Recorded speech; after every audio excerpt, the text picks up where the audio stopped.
Dear students, welcome to video lecture series on surveying. Now today we are going for lesson number 3. आज हम लोग surveying का unit 1 जो है उसमें का तीसरा लेसन यहाँ देखने वाले हैं.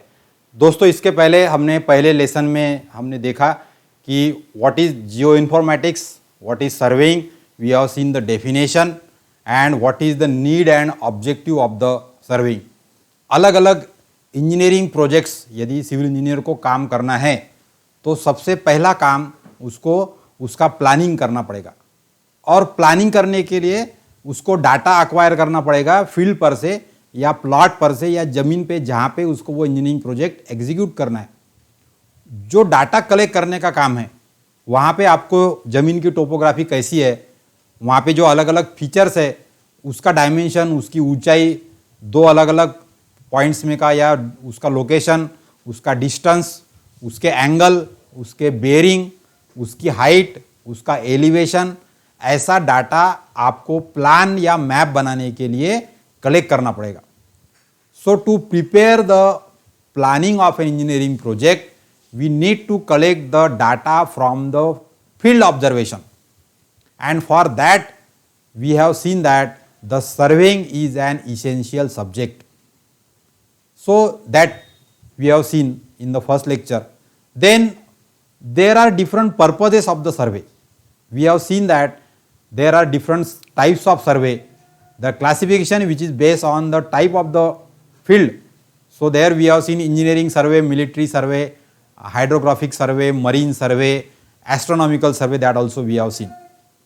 Similarly, on the basis of the what are the features shown on the map, that also we have seen, that is topographical survey, cadastral survey, city survey, then hydrographic survey and archaeological survey. So that classification also we have seen, and then we have also seen that by using the different instrument we can carry out the different types of survey. So chain survey, compass survey, theodolite survey, leveling survey, plane table survey. So these are the different survey by using different surveying instrument, and our surveying subject is all about this survey using different instrument. So before going for using this instrument we have to understand some basics for requirement for the surveying. So in the lesson 3 today, now we will learn about the units of measurement, then unit conversion, then nature of the surveying work, and then we will see the field procedure of the survey. So to proceed with the surveying work, first a civil engineer must have the knowledge of units of the measurement. तो हमने इसके पहले भी school level में भी आपने पढ़ा है. So for measurement of the length we are using the different units. So generally in India we are following the BIS system. So Indian Standard Bureau का जो Bureau of Indian Standard जो है उसने जो SI यूनिट की system हमको decide करके दी है, that we are using for the measurement. So there you are using the MKS system. So that different systems are there that you are already known. In the first year, in the second year also we have learned all these things.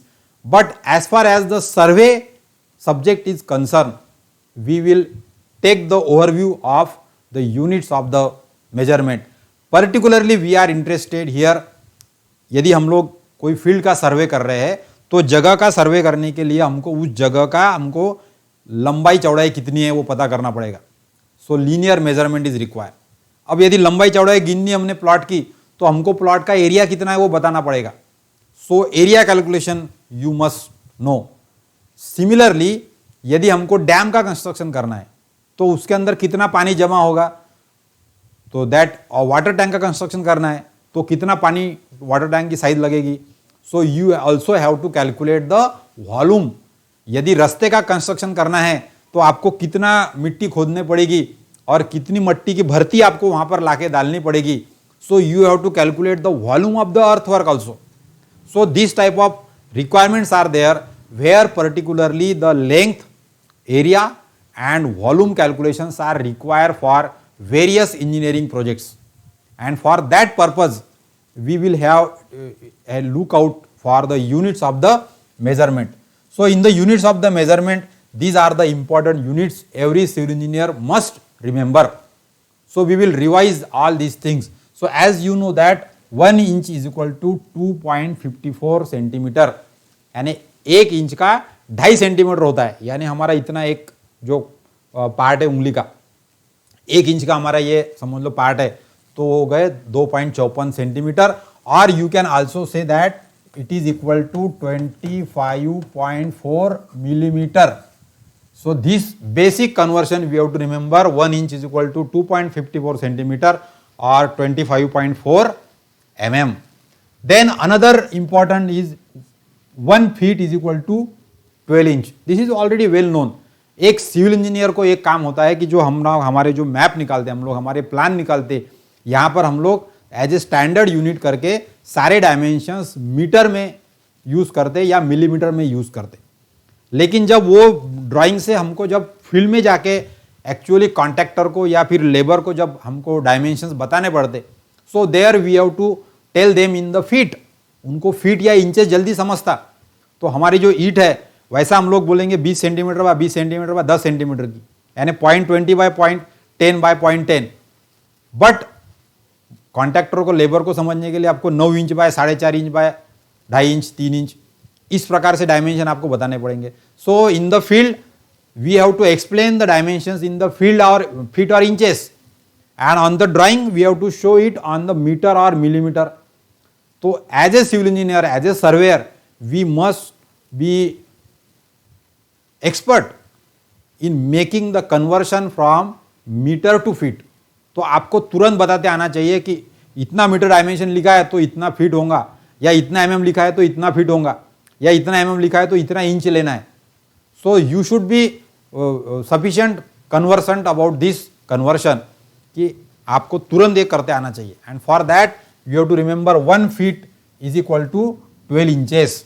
तो आपकी जो एक measurement की scale होती है, तो वो scale 1 feet की होती है और उस पर 12 इंचेस के मार्किंग होते हैं, और उसके दूसरे साइड में 30 सेंटीमीटर होता है. So you can also say that approximately 1 feet is equal to 12 inch is equal to 30 centimetre. So that conversion also we have to remember. 1 feet is equal to 30 centimeter. Similarly, now this conversion of the feet, 1 meter is equal to 3.2808 feet. So this is also one of the important conversion. So you can understand that ये यहाँ से 1 meter is equal to 3.2808 feet, ये हमको याद रखना पड़ेगा. यानी 3 feet का इतना इतना जो अंतर होता है वो होता है हमारा 1 मीटर का. So how this conversion came? So we can also use that. For example, suppose 1 metre is equal to, we know that 1000 millimetre. So that we know. Now एक मिलीमीटर का हिसाब यदि पकड़ेंगे तो 25.4 मिलीमीटर के हमारा होता है 1 इंच. तो इसको यदि इंच में करना है, so what we will do, we will divide this by 25.4. तो ये इंच में कन्वर्ट करेंगे हम इसको. so we will convert 1000 divided by 25.4. so you will get this as 39.37 inches. so here 1 meter is equal to 39.37 inch. that is the conversion. Now with this conversion, now this is inch, so there are 12 inch का 1 feet होता है. तो इसका अपने को feet यदि करना है तो इसको डिवाइड करना पड़ेगा अपने को 12 इंच से. So you will get 1 metre is equal to this divided by 12. So it comes out to be 3.2808 feet. So that you have to remember 1 metre is equal to 3.2808 feet. So that is the one conversion. Another is 1 yard is equal to 3 feet. In olden time the distance was told in yard. पुराने लोग yard में, कम से कम British system में, हमारे यहाँ पे जब अंग्रेज थे तब यार्ड में बात करते थे. So nowadays we are not using it. लेकिन हमको पता चाहिए कि 3 फीट का 1 यार्ड होता है, यानी करीब करीब 1 मीटर होता है, बट नॉट एग्जैक्टली। सो यहाँ पे हम लोग बात करेंगे तो 3.25 फीट का 1 मीटर हो गया हमारा यहाँ पे, लेकिन यहाँ पे हमारा 3 फीट का 1 यार्ड हो गया। और यदि हम लोग पुराने हमारे दादाजी से वगैरह बात करेंगे तो वो फरलांग में बात करते थे, यानी ये गांव से वो इतने फरलांग पे गांव है करके, या अपनी खेती इतनी लंबी फरलांग है करके। सो ये फरलांग बोले तो 1 माइल का 8 फरलांग होता है। So that we have to remember. So these are the old conversion unit, nowadays we are not frequently using it, but हमको पता होना चाहिए 1 mile is equal to 8 furlong. And if in the today system यदि metre में हमको convert करना है, so 1 mile is equal to 1.6093 kilometre. In many places in old document the distance was measured in the miles। तो पहले हमारी miles, furlong और yard ऐसी ही सिस्टम थी हमारी, और इसके वजह से माइल्स में डिस्टेंस बताया जाता था। So that you can convert as into 1 mile is equal to 1.6093 kilometre. So that also unit conversion we have to remember. तो जब रोड का कंस्ट्रक्शन कर रहे हैं हम लोग, तो वहां पे पुराने पत्थरों के ऊपर माइल्स में डिस्टेंस लिखा रहता था, अब वो किलोमीटर में लिखा रहता है, and that conversion is this much. Then 1 nautical mile, many times जब हम लोग हाइड्रोग्राफी की बात करते हैं या फिर शिपमेंट की बात करते हैं, सो इन द सी जहाँ पे हमारा नॉटिकल मरीन ट्रांसपोर्ट है, वहाँ पे हम लोग नॉटिकल माइल्स का डिस्टेंस की बात करते हैं। तो जैसा 1 माइल का 1.5 किलोमीटर के करीब हो रहा है 1.6093, वैसे ही 1 नॉटिकल माइल का 1.853 किलोमीटर होता है। So that is also one of the important conversion that we must remember. So these are the important unit conversion we require as a surveyor for the measurement. Now there are other measurements are there, जैसा कि हम लोग अभी यहाँ पर सर्वे के अंदर हम लोग 3 एलिमेंट्स इंपॉर्टेंटली गिनने वाले हैं। सो सबसे पहले है कि डिस्टेंस, यानी किसी भी 2 ऑब्जेक्ट का या 2 पॉइंट में का डिस्टेंस, या किसी भी लाइन की दूरी, लंबाई गिनना है। So length measurement, so that is the one quantity we are measuring in the survey. Another is, एक मेरा रास्ता इधर जा रहा है और दूसरा रास्ता इधर जा रहा है, और उसका मैप यदि निकालना है तो दोनों रास्ते की जो लाइन है उसमें का एंगल कितना है ये मुझे पता लगेगा। So I require to measure the angle between the survey lines और angle between the different lines in the field. तो ऑब्जेक्ट का लोकेशन मार्क करने के लिए मुझे डिस्टेंस के साथ साथ में मुझे डायरेक्शन भी लगती है। डायरेक्शन का मतलब यहां पर है particularly angle. So we require to measure the angle also, and for angle measurement we are using the units that is degree, minute and second. तो यदि मैंने पूछा कि भाई ये और ये लाइन यहाँ का जो एंगल है, ये एंगल है मेरा 30 डिग्री का, सो that is the full degree 30 degree. So we use the protractor or set square. Into that, in the set square, 0 to 180 degree was there. In the circular protractor, 0 to 360 degree are there. Now this degree can be converted into minutes, so that already you are knowing that it is very simple. So 1 degree ऐसा लिखा जाता है ऊपर. So 1 degree is equal to 60 minute. So that is the well known conversion. And similarly, minute we have to indicate, so we will indicate it by 1 minute. So 1 dash, एक इसके ऊपर 1 dash लिखा मतलब ये मिनट हो गया। So 1 minute is equal to 60 second. So in the survey also second is indicated by this 2 dash. So single dash 1 degree, then 1 minute, and this is 1 second. So this are the indications of the degree, minute and second. Degree बोले तो round, 1 dash और double dash. So this way, for measuring the angle now onwards in the survey, we will always talk about the angle in degree, minute, second. लेकिन सर्वे में उसका अलग से significance है। So this angle between the 2 lines or angle, whatever the given is there, included angle or external angle, all that is the geometrical entity. भूमिति में जो हम लोग एंगल का इस्तेमाल करते हैं वो एंगल हो गया हमारा, लेकिन सर्वे में उसका एक और हमको स्पेशल एप्लीकेशन है, and that is called as bearing. ये बियरिंग का मतलब होता है यहाँ पे कि जो हमारा नॉर्थ डायरेक्शन है उसके साथ में जो हमारा एंगल है किसी भी सर्वे लाइन का, that is called as bearing. So in the next unit we are learning in details that what is the bearing, but you have to remember that angle between the two line, that is simple angle, but angle with respect to north direction, that is called as bearing, and bearing is also measured in degree, minute, second. So for example here 25 degree, 25 minute, 20 second. So degree, minute and second symbol are used to mark the angle or to write the angle in the surveying. So here that we will check out. Then another is hectare. सो अब हमारा आ गया area के ऊपर. हम लोग जब खेती की बात करेंगे, बड़े बड़े खेती की बात करेंगे, तो वहां पे हमको हमारी खेती हेक्टर में या एकड़ में हम लोग गिनते. So as a civil engineer we must know that 1 hectare is equal to 10,000 square metre. Remember 10,000 square metre, यानी यहाँ पे एक पे 4 जीरो है. सो 10,000 स्क्वायर मीटर का हमारा 1 हेक्टर होता है. इसका मतलब यहाँ पे हम लोग यहाँ पर बात यदि करेंगे तो यहाँ हम लोग देखेंगे कि एक हमारा खेत है, समझ लो ऐसा रेक्टेंगल है फॉर एग्जांपल, तो इसका ये जो डिस्टेंस है ये हो गया 100 मीटर का लंबाई है, और दूसरी है हमारी 100 मीटर की चौड़ाई. तो एक आधे लैंड के पीस की लंबाई और चौड़ाई 100 मीटर है, तो इसका एरिया कितना हो जाएगा 100 इंटू 100, एंड वो हो जाएगा 10,000 और ये हो जाएगा स्क्वायर मीटर. तो 100 मीटर बाय 100 मीटर की जो जमीन होती है, that area is indicated by 1 hectare. So that also now we have to remember. I think that on the screen there is some problem of brightness. So we will make some setting and then again we will resume the lecture. So there is problem with the display.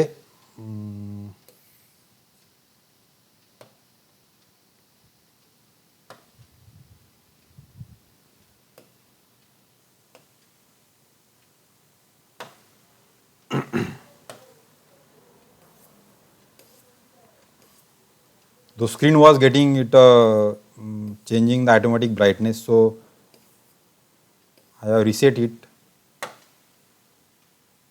Yes. So now 1 hectare we have seen. So for the land piece of having size 100 meter by 100 meter. So 100 meter and 100 meter. So this area is 10,000 square meter. And it is indicated as 1 hectare. So 1 hectare जमीन का मतलब होता है 10,000 square metre. Similarly nowadays we are also measuring the field farmland in acre also. तो 1 Hector के हमारे करीब करीब 2.5 एकड़ होते हैं. That is the rough count 2.5 एकड़. But exact is 1 hectare is equal to 2.4714 acre. So that also we have to remember that 1 hectare is equal to 2.4714 acre. Now if we convert this acre into square meter, then actually the 1 acre is called as 4047 square meter. तो generally exact quantity यदि square metre में हम लोग गिनते हैं एकड़ की, तो वो होती है 4047 square metre. Now that we have to remember always. 1 एकड़ का मतलब होता है 4,000 के करीब square metre. Not exactly 4,000, 4047 is the exact amount, but हम लोग उतना याद रख सकते. सो 4,000 स्क्वायर मीटर का मतलब क्या हो गया कि यहां पे फॉर एग्जांपल 200 मीटर और 200 मीटर, सॉरी 200 मीटर भी नहीं आएगा, यहाँ पे थोड़ा सा अलग आएगा वो. सो 4,000 स्क्वायर मीटर का रूट हमको निकालना पड़ेगा. So that will be the size of the 1 acre.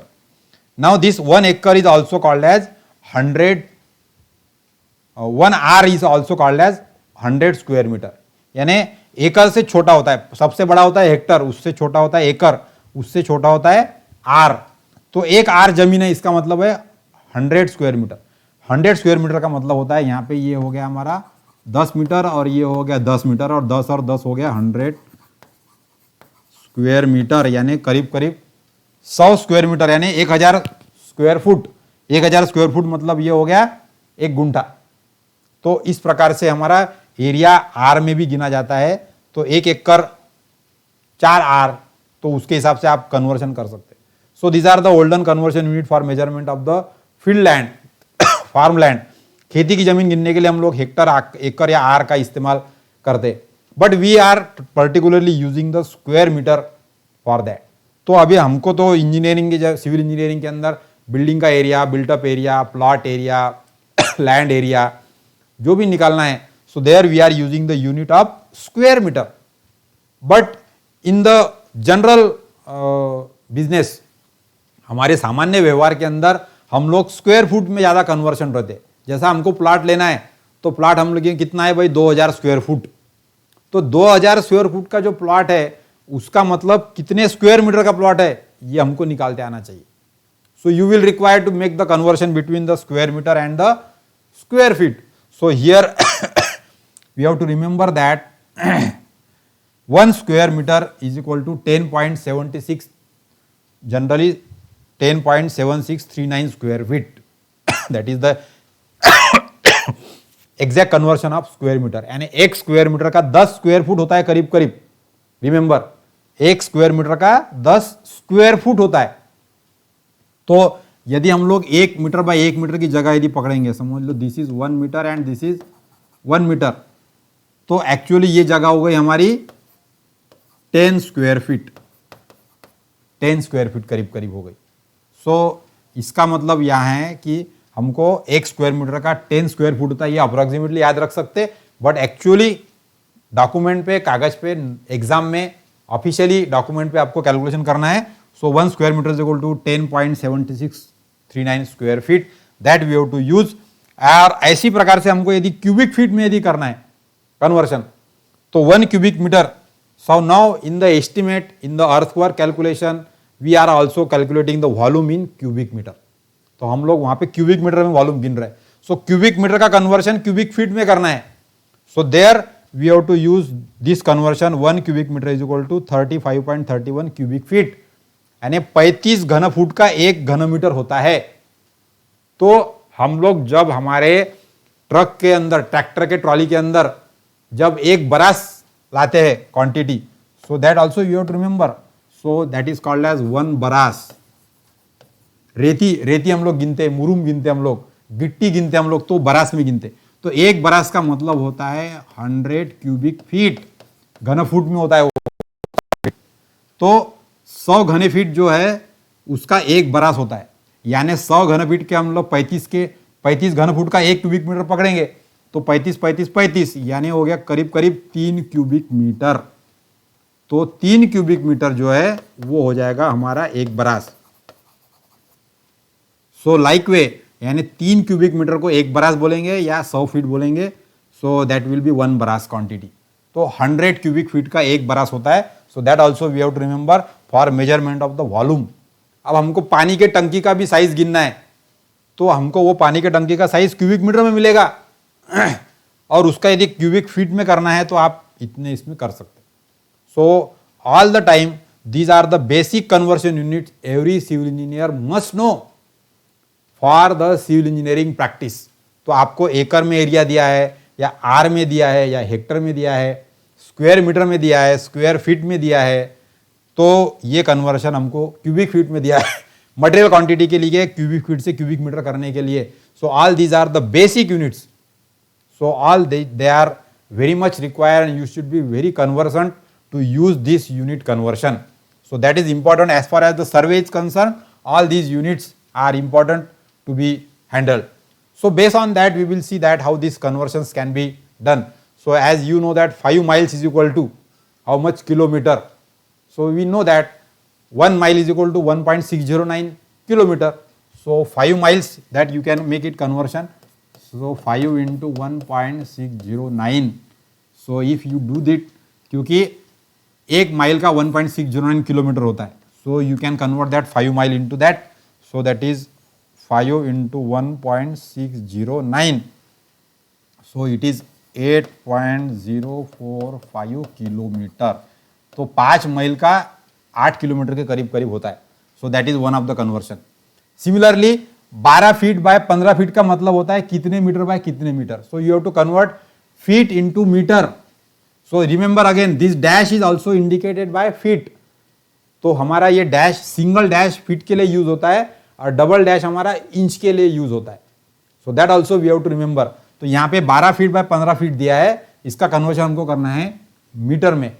मुझे पता है कि all these are the very simple conversion thing, but the point is in the survey all you have to revise it. ये आपको होगा शायद पता, लेकिन अब आपको उसको पर्टिकुलरली ये ऐसा पार्ट का काम आपको पढ़ने वाला है सर्वेइंग के अंदर, एस्टिमेटिंग कॉस्टिंग के अंदर, क्वांटिटी कैलकुलेशन के अंदर, और वहां पे आपको ये बेसिक ऑपरेशंस एक बार आने चाहिए। So as a syllabus we are revising it in short. सो 12 फीट का मीटर करना है और 15 फीट का भी मीटर करना है। So you know that 1 metre is equal to 3.2808 3.2808। So ये हो गया हमारा फीट। तो 1 मीटर के इतने फीट हो रहे हैं, हमको फीट के मीटर करना है तो हमको इसको डिवाइड करना पड़ेगा। तो हमको यहाँ पे डिवाइड करना पड़ेगा 12 डिवाइडेड बाय 3.2808 और 3.28 भी पकड़ लिया हमने। So divide by 3. तो ये हो जाएगा 3.65 मीटर। तो 3.65 मीटर होता है 12 फीट का, और वैसे 15 फीट का करना है तो 15 feet divide by 3.2808। So 15 divide by 3.2808, तो ये हो जाएगा 4.57 मीटर। तो 12 फीट बाय 15 फीट का मतलब होता है 3.65 metre by 4.57 metre. So like way these conversions are there. This is 8.045. Now another conversion is there which we have to convert 100 feet into meter. हमारे को 100 फीट के मीटर में कन्वर्ट करना है। सो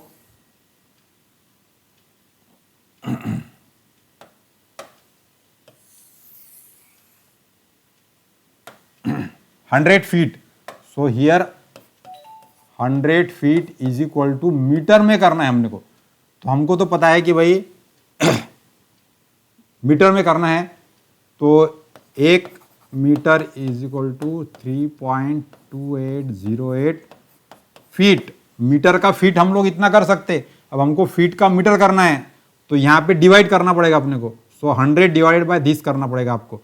सो 100 divided by 3.2808, so you will get 30.48 metre, यानी 30 metre का करीब करीब हम लोग लेते हैं तो 100 फीट होता है। So all you have to say that जो 30 मीटर का टेप होता है हमारा एक्चुअली, या 100 फीट का यदि टेप होता है तो 100 फुट के टेप के ऊपर 30.48 मीटर तक का मार्किंग रहेगा। So that is the 100 feet is equal to 30.48 metre. Similarly 30 metre का फीट करना है हमको, तो यहाँ पे 30 मीटर है तो 1 मीटर के इतने फीट हो रहे हैं, तो 30 मीटर के कितने हैं मल्टीप्लाई करना पड़ेगा हमको यहाँ पे। सो you can multiply 30 into 3.2808। So it is around 98.424 feet, यानी 30 मीटर का करीब करीब 98 फीट होता है। So like way you can check this conversion. Similarly यहाँ पर मीटर में दिया है, उसका फीट करना है हमको, तो 3.6 का कितना फीट और 2.1 का कितना feet. So that also you can carry out here now.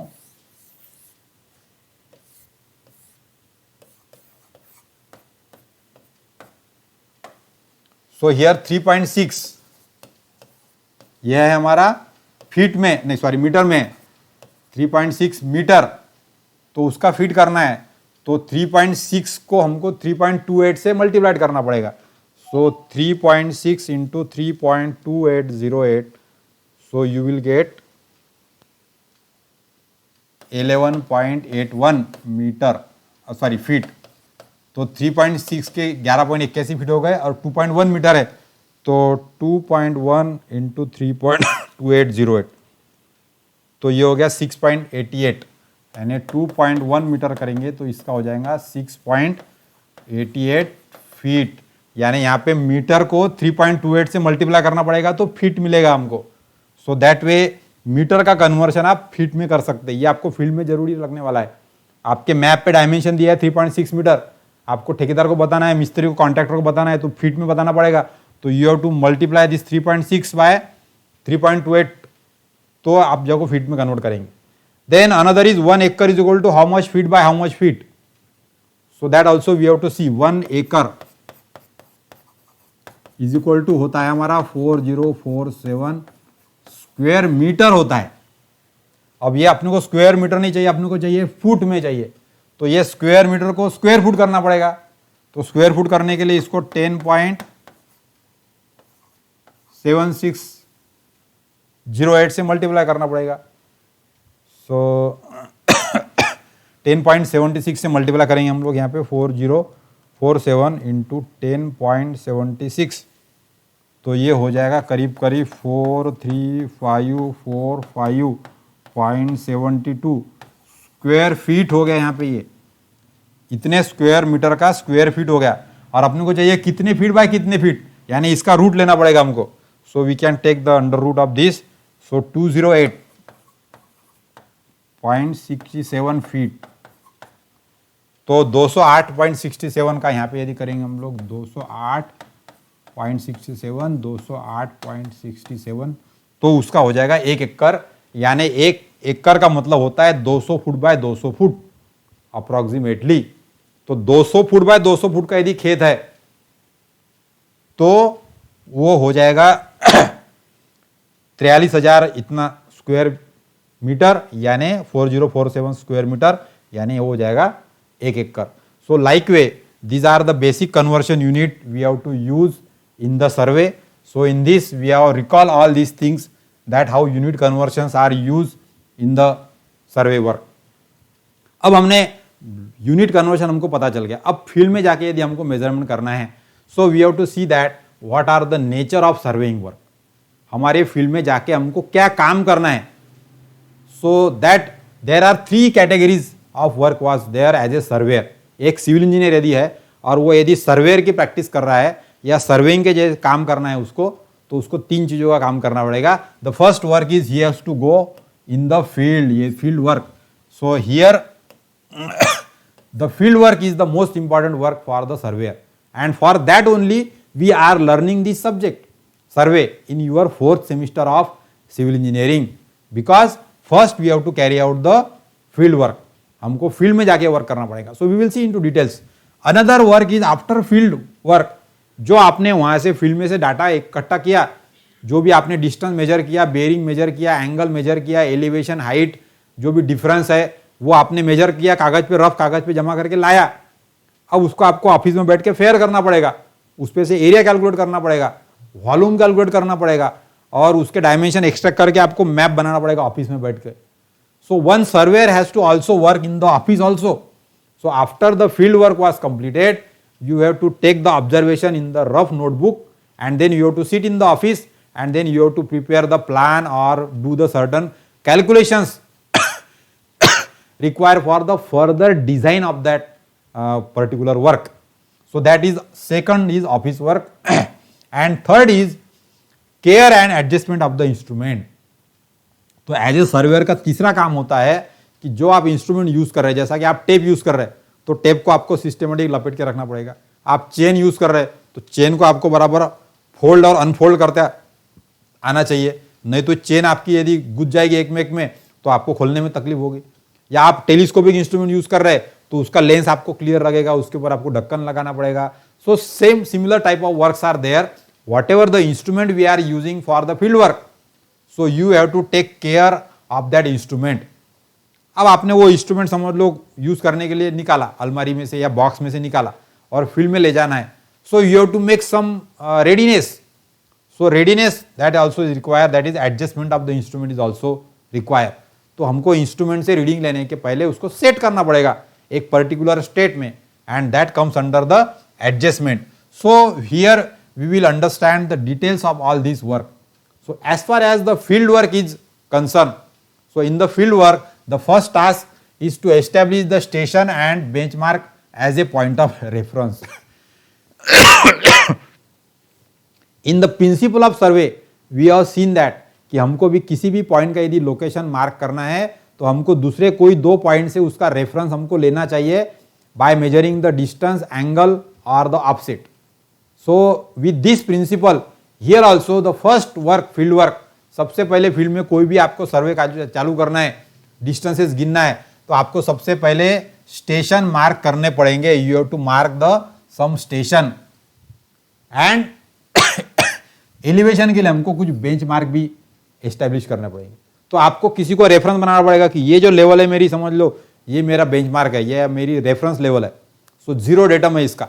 So like way I can assume the datum और elevation of the benchmark and then I can mark the start station, end station or any other station required in the field work. So that is the one task. Another is measuring the distance between the points. अब आपने ऐसे points mark कर लिए, समझ लो particular एक field है, तो आपने 1 2 3 4 ऐसे जो भी अराउंड में आपका जो भी शेप है उसके हिसाब से स्टेशन मार्क कर लिए.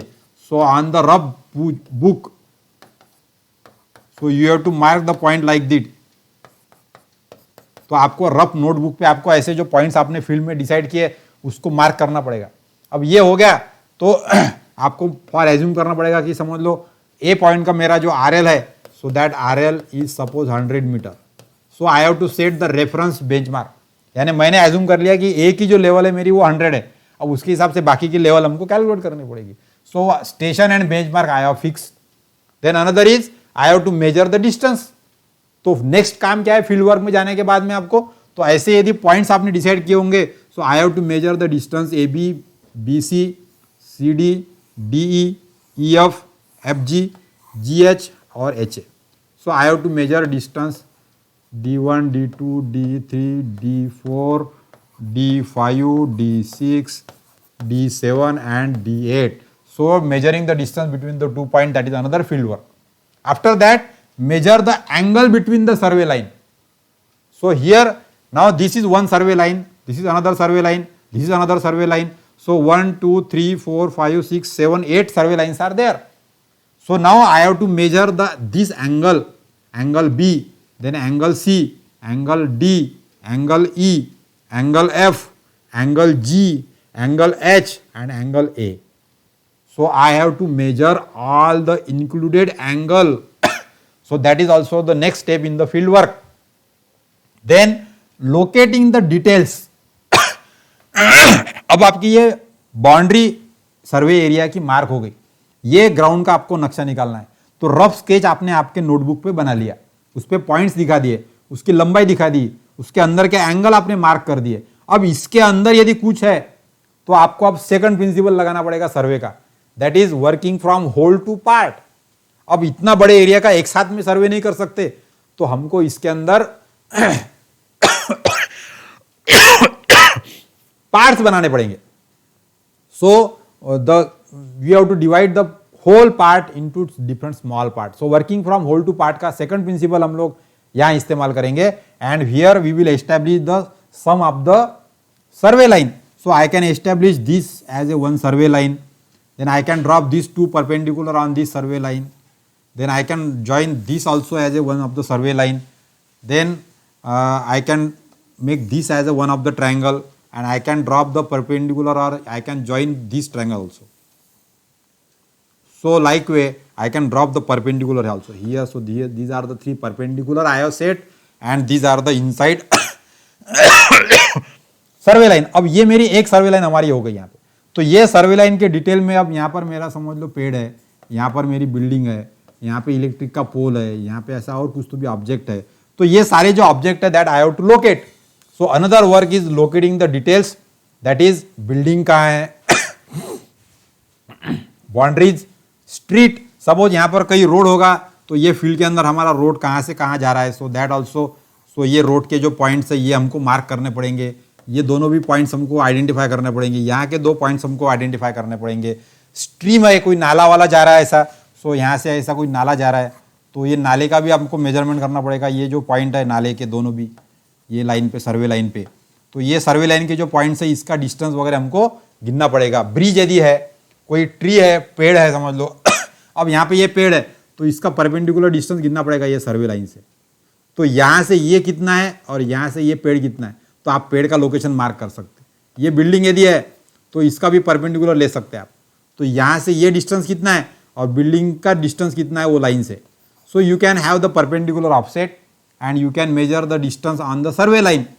सो by doing this type of work you can locate the details inside your survey area. So that is the another work in the field work. Then giving the lines and elevation of the point. अब दूसरा एक काम और करना पड़ेगा आपको, हो सकता है कि यदि आपको फील्ड में जाने के बाद में एक आपको रास्ते का मार्किंग करना है, पहले रास्ता नहीं है वहां पे, तो नया रास्ता कहां से जाएगा उसके लिए फिर आपको यहां पे ऐसे पॉइंट मार्क करने पड़ेंगे। सो that also is the work in the surveying. So giving the lines and elevations, और कई जगह पे हमको कितनी ऊंचाई है, कितना डिफरेंस नीचे लेना है, कौन सा पॉइंट कितनी ऊंचाई पे लेना है, इसका भी मार्किंग करना पड़ेगा। So giving the lines and elevation is also another work.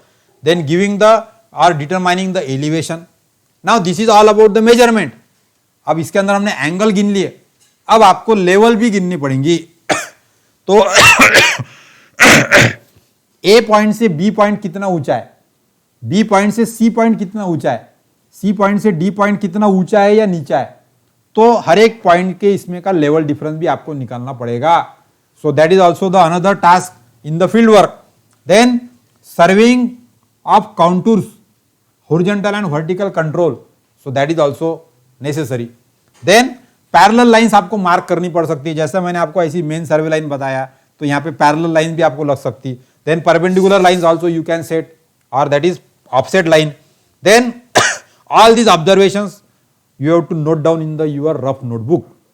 अब इसके साथ में ये यदि आपने सर्वे किया तो यहाँ पे आपको कंपास का इस्तेमाल करके आपको ये बताना पड़ेगा कि मेरी नॉर्थ डायरेक्शन इधर है करके। So here you have to indicate the north direction on the piece of paper or rough notebook. So observation of the north direction, latitude and departure, that is also the one of the field work. तो जब हम लोग field में जाके सर्वे करने की बात कर रहे हैं तो आपको ये सारे काम सर्वे में करने पड़ेंगे। सो whenever now we are performing some of the survey practicals in the field, so for that you have to carry out, or you have to remember, these are the different activities to be undertaken as a field work for any survey. यह हर एक सर्वे के लिए लगने वाली चीजें है। So that is the one part of the survey.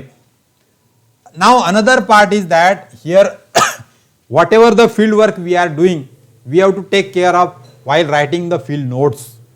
हमको special चीजें ध्यान में रखनी पड़ेगी कि जो रफ स्केच बना रहे हैं हम लोग, उसको हमको कैसे कैसे बनाना है, क्या करना है करके। So there are some rules are there. So numerical values should be distance up to 0.01 metre तक का गिनना चाहिए आपने, यानी एक्यूरेसी आपकी कम से कम 0.01 मीटर तक का चाहिए। बेयरिंग जो है वो हमारा डिग्री, मिनट और सेकंड में ही हमने गिनना चाहिए, सिर्फ डिग्री में नहीं गिनना चाहिए। So that another you have to remember while writing the notes. Then जो हमारा स्केच है वो स्केच के अंदर सभी फीचर्स हमने दिखाने चाहिए, हमारी लाइंस मार्क करनी चाहिए। जो फिगर आपने बनाई वो फिगर ऐसा नहीं कि भाई एक पेज है अपना छोटा सा और ये छोटे से नोटबुक के पेज के ऊपर यहाँ पे हमने एक छोटी सी फिगर बनाई, ऐसा ना करते हुए ये पूरे पेज को कवर करने वाला स्केच हमको बनाना है। तो आपका जो स्केच है वो लार्ज इनफ होना चाहिए, ओपन होना चाहिए, क्लियर होना चाहिए। वहां पे ऐसा गिचिड़ मिचिड़ करके बारीक बारीक ऐसा कुछ लिखने का नहीं वहां पे। So that you have to remember that all the lines should be clear, figure should be large, open and clear. So that you have to remember while writing the notes. Now on this paper, whatever the things are there that you can write down in the sentences, they are called as the notes. So special notes also you have to indicate on your rough notebook. Then record directly in the field book as the observations are taken.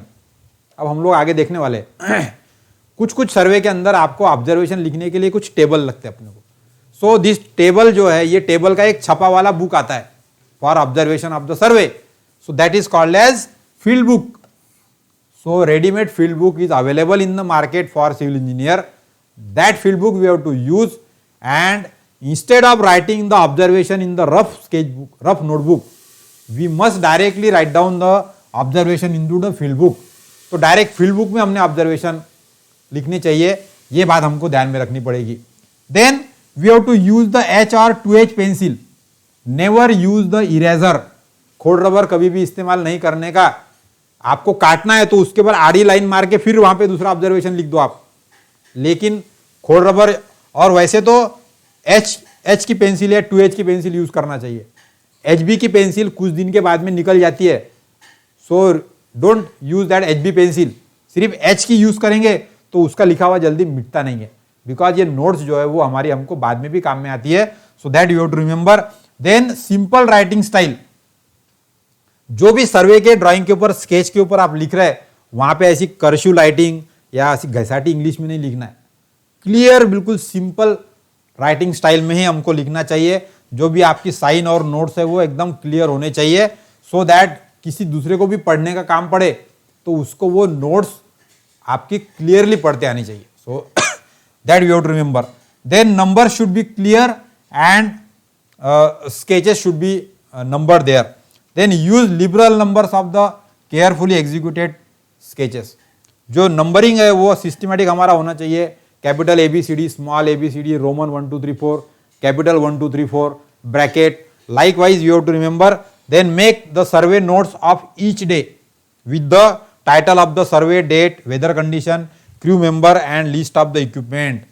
जब आप कोई सर्वे करने जा रहे हैं तो आपके notebook के ऊपर आपने सबसे पहले लिखनी चाहिए डेट क्या है वो सर्वे की, वो उस दिन तुम्हारा धूप काला था कि ठंड काला था कि बारिश थी कि टेम्परेचर डाउन था कि वेदर कंडीशन क्या है वो लिखना चाहिए, because the weather condition also affects our observation, so that practice you have to make. Then crew member, आपने अकेले ने सर्वे किया, 2 लोग थे, 5 लोग थे, 10 लोग थे, so that also you have to, team member की संख्या कितनी थी वो आपको लिखना चाहिए, एंड कौन से इंस्ट्रूमेंट आपने यूज किए, चेन यूज किया, टेप यूज किया, पेग यूज किया, एरो यूज किया, थियोलाइट यूज किया, डंपी लेवल यूज किया, कंपोज यूज किया, प्लेन टेबल यूज किया, स्प्लिट लेवल यूज किया, प्लम्बॉब यूज किया, whatever the instrument you are using you must enlist. तो जब हम लोग सर्वे के प्रैक्टिकल करने वाले हैं तो आपको हर प्रैक्टिकल में वहाँ पे लिस्ट ऑफ इक्विपमेंट लिखी होंगी, वो आपको मालूम होनी चाहिए कि मैं इस प्रैक्टिकल के लिए कौन से इक्विपमेंट यूज कर रहा हूँ। और टीम मेंबर भी आपको लिखने को बोले जाएंगे वहाँ पे, तो 4 लोग 5 लोग प्रैक्टिकल कर रहे हैं एक साथ में, तो टीम मेंबर की संख्या आपने वहाँ पे लिखनी चाहिए। यदि आप अकेले कर रहे हैं तो 1 लिखना चाहिए, 5 लोग कर रहे हैं तो 5 लिखना चाहिए, और डेट ऑफ द सर्वे भी आपको लिखने को कहा जाएगा वहाँ पे प्रैक्टिकल में। तो जिस दिन आप प्रैक्टिकल कर रहे हैं उस दिन की डेट आपने लिखनी चाहिए, ताकि क्लियरली इंडिकेट हो कि किस मंथ में किस डेट को आपने ये परफॉर्मेंस किया है। So all these things are very essential as a surveyor when we are working in the field, so we have to take this type of rules to be remembered while writing the field notes in the field. तो हमको ये सारी चीजें ध्यान में रख के चलना है। Now then another work is there which is called as office work. अब हमने फील्ड में तो काम कर लिया, वहाँ पे पूरा डाटा आपने इकट्ठा कर लिया, स्केच कर लिया, या आपके फील्ड नोट्स के अंदर आपने सब लिख लिया, या फील्ड बुक के अंदर टेबल में आपने ऑब्जर्वेशन भर दिए। अब आपको ऑफिस में बैठ के क्या क्या काम करना पड़ेगा। तो इन द ऑफिस वर्क सबसे पहला है ड्राफ्टिंग, यानी आपको वो रफ स्केच को फेयर करना पड़ेगा। सो ड्राफ्टिंग वर्क, ड्राइंग का काम करना है। देन उसके ऊपर से फिर कैलकुलेशंस करने पड़ेंगे, 2 पॉइंट में का डिस्टेंस, 2 पॉइंट में का डिफरेंस, या एरिया या वॉल्यूम, ये कैलकुलेशंस करने पड़ेंगे। So competitions you have to do. अब ये जो कॉम्पिटिशन से जो क्वांटिटी आएगी, यानी आपका एरिया निकलेगा, वॉल्यूम निकलेगा, लेंथ निकलेगी, डिस्टेंस निकलेगा, स्लोप निकलेगा, एलिवेशन का डिफरेंस निकलेगा, ये सारे का इस्तेमाल हमको डिजाइनिंग के लिए होने वाला है।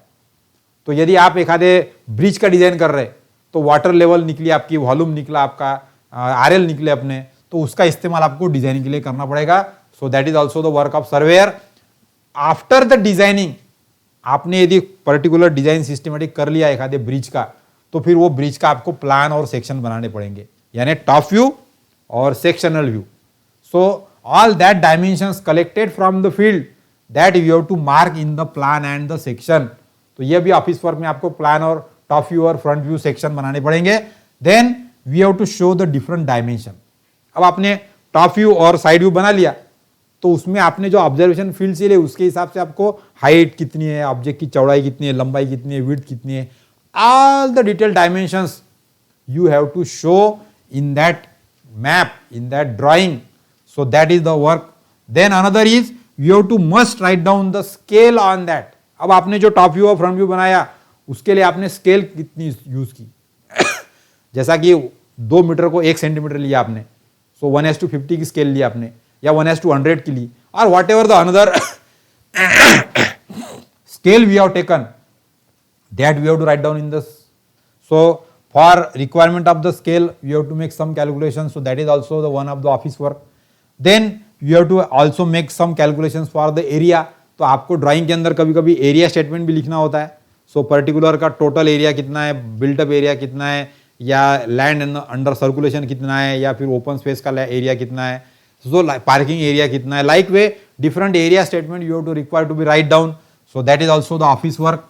And then if there are some earthwork or volume calculations are there for the material or for water or for different entities. So volume calculation is also included in the office work, and many times we have to calculate the difference between the elevation. So all these calculations and all these works, they comes under the office work of the surveying. So one surveyor has to go to the field, carry out the field work, then collect the data in the field notes, and from the field notes, by sitting in the office, you have to prepare the plan, drawing, designing, dimension, quantity calculation, estimation, and from that the execution of the work or further process of the engineering projects will get start. So that is the survey work. Third important task for the survey. Now with all this, the next again important task already we have discussed, that is care and adjustment of the instrument. अब हम लोग जब field में जाएंगे तो ये सब काम करने के लिए हम लोग अलग अलग इंस्ट्रूमेंट यूज करने वाले हैं. जैसा कि मैंने आपको बताया कि care and adjustment of the instrument is also one of the important task. As a surveyor हमको ये काम करना पड़ता है. So what we have to do, so what are the dos are there, that we will recall first. So level, theodolite and compass, these are the important delicate instrument that we are using in the survey. So we must know the different name of these instruments. Then taking and placing in the box is the important task. Box में से किसी भी instrument को बाहर निकालना और किसी भी बॉक्स के अंदर रखना, ये भी आपको सीखना पड़ेगा. जैसा रखा हुआ है वैसा ही इंस्ट्रूमेंट निकालने के बाद में फिर वैसा ही रखा जाना चाहिए. Then place the another hand below the base of the instrument. जब आप इंस्ट्रूमेंट को बॉक्स में से निकालते हो तो ऐसा उसको मुंडी पकड़ के उठाना नहीं है, उसके नीचे हाथ लगाना है और फिर उठाना है, ताकि वो इंस्ट्रूमेंट का पूरा वजन आपके हाथ पे रहे. आपके ऊपर के हाथ में ऐसा लटका के नहीं पकड़ना है कभी भी इंस्ट्रूमेंट को. So that is also you have to remember that you should not hold the instrument, but you should place the instrument on the your hand and then you can carry it from one place to another place. Then carry the instrument on the shoulder with the screw tighten. For particularly whenever we are using the auto level and the theodolite, तो इनका वजन ज़्यादा होता है. तो जब एक जगह से दूसरे जगह लेके जाना है तो आपको उसको शोल्डर पे रख के लेके जाना चाहिए. ऐसा लटका के पकड़ेंगे तो उसका स्टैंड, ट्राइपॉड, उसका ट्राइवैच, उसके जो स्क्रू है वो निकल के ढीले होके थोड़ा सा उसके अंदर एरर आ जाएंगी. So we have to avoid that thing and we have to carry it on the shoulder by all the screw tighten. उसको कोई लूज नहीं रखना है, नहीं तो वो ढीला हो जाएगा वहां पे. So that we have to remember. Then place the cap on the lens when not in use. जो भी इंस्ट्रूमेंट में टेलीस्कोपिक ट्यूब लगी है तो वहां पे लेंस के सामने उसका ढक्कन रहता है, तो वो ढक्कन याद से लगाने का, नहीं तो एक बार लेंस के ऊपर यदि क्रैशेज आ गए आपके तो वो इंस्ट्रूमेंट आपका खराब हो जाएगा. So most important thing is you have to take care of the lens. Then keep away from the dust, dampness, brightness and the ray. तो आपको ऐसे टेलीस्कोपिक इंस्ट्रूमेंट को ब्राइटनेस, डस्ट, डैम्पनेस से भी बचाना पड़ेगा. नहीं तो इंस्ट्रूमेंट आपने कहीं भी रख दिया पानी के आसपास में, मॉइस्चर नहीं पकड़ना चाहिए उसके अंदर, अंदर लेंस के अंदर फंगस आ जाएगा तो क्लियरिटी आपकी डैमेज हो जाएगी. सो डस्ट यदि पकड़ लिया तो भी आपको विजन क्लियर नहीं दिखेगा. So that thing also we have to take care and keep all the needles locked whenever not in use और लिफ्टेड अप. तो जब आप कोई कंपास या इस टाइप की इंस्ट्रूमेंट यूज करते हैं उसके अंदर आपकी नीडल रहती है, तो वो नीडल को फ्लोटिंग नहीं छोड़ना चाहिए, नहीं तो वो इंस्ट्रूमेंट जब कैरी करेंगे तो हिलते रहेंगे और आपके इंस्ट्रूमेंट में आएंगे एरर. तो उसको लॉक करके रखना चाहिए ताकि वो नीडल हले नहीं, तो आप एक जगह से दूसरी जगह कंपास को आसानी से ले जा सकते. So this type of care we have to take care for handling the surveying instrument. So these are the dos. क्या करना चाहिए ये हमने देखा. Now what we should not do, क्या नहीं करना चाहिए, what are the don'ts are there. So these are the don'ts for the surveying work. So do not hold to the telescope to take the instrument. जैसा कि मैंने आपको बताया, हाथ से पकड़ के टेलीस्कोपिक ट्यूब को उठा के इंस्ट्रूमेंट को नहीं पकड़ना है. डू नॉट रब the glasses, clear it with the brush. आप वो इंस्ट्रूमेंट के साथ में ब्रश आता है क्लीनिंग का, उससे लेंस को क्लियर करना चाहिए। कपड़े से करते समय उसके ऊपर यदि स्क्रैचेस आ गई तो आपका लेंस खराब हो जाएगा। So that you have to remember.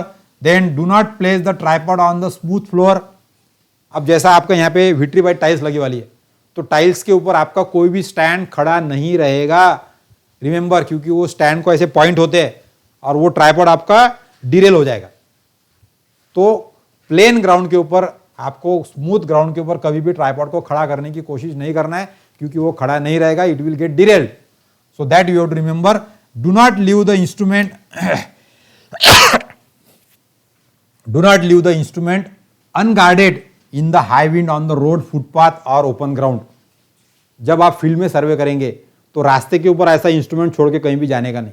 एक आध बार यदि जोर से हवा आती रहती है तो वो स्टैंड हवा के साथ में आपका उलट जाएगा, क्योंकि स्टैंड का वेट कम रहता और इंस्ट्रूमेंट का वेट ज्यादा रहता, और यदि हवा चल गई जोर से तो वो इंस्ट्रूमेंट आपका ओवरटर्न हो सकता है। सो अनगार्डेड पोजीशन में कभी भी इंस्ट्रूमेंट रखने का नहीं है। यदि आपको काम नहीं है तो स्टैंड की हाइट कम करके रखो। Then do not force any screw और any moving part, apply the cleaning and the lubrication. कोई भी स्क्रू को ज्यादा टाइट नहीं करना है, रिमेंबर। यदि ऐसा करेंगे तो उसके थ्रेड खत्म हो जाएंगे। So you have to delicately handle the screwing part of any instrument. आप जब भी यूज करेंगे तो उसके नट बोल्ट को ज्यादा टाइट करना नहीं है, that you have to remember. Then do not expose tape to the water. आप यदि टेप गिन रहे मेजरमेंट के लिए, कपड़े का टेप, यदि cloth tape you are using, तो वो गीला नहीं होना चाहिए, नहीं तो गीला होने के बाद में वो बॉक्स के अंदर रहेगा और वो सड़ जाएगा, खराब हो जाएगा। So that also care you have to take. And do not apply the jerk और टेंशन टू द टेप। जब टेप से मेजरमेंट करते हैं हम लोग तो हमको आदत होती है थोड़ा झटका मारने की, तो झटका मारने समय आपको ध्यान में रखना चाहिए कि टेप आपका टूट सकता है।